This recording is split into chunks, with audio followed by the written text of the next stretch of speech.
بسم اللہ الرحمن الرحیم۔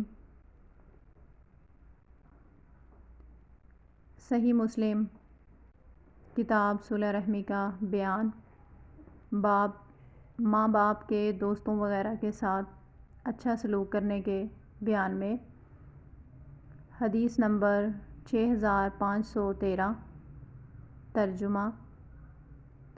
حضرت ابن عمر رضی اللہ تعالیٰ عنہ سے روایت ہے کہ ایک دیہاتی آدمی مکہ مکرمہ کے راستے میں ان سے ملا۔ حضرت عبداللہ نے اس دیہاتی پر سلام کیا اور اسے اپنے گدھے پر سوار کر لیا جس پر وہ سوار تھے، اور اسے عمامہ عطا کیا جو ان کے اپنے سر پر تھا۔ حضرت ابن دینار نے کہا، ہم نے ان سے کہا، اللہ آپ کو بہتر بدلہ عطا فرمائے۔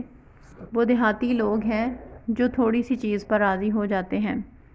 حضرت عبداللہ نے فرمایا، اس دیہاتی کا باپ حضرت عمر بن خطاب کا دوست تھا، اور میں نے رسول اللہ صلی اللہ علیہ وسلم سے سنا، آپ صلی اللہ علیہ وسلم فرماتے ہیں، بیٹے کی نیکیوں میں سے سب سے بڑی نیکی اپنے باپ کے دوستوں کے ساتھ اچھا سلوک کرنا ہے۔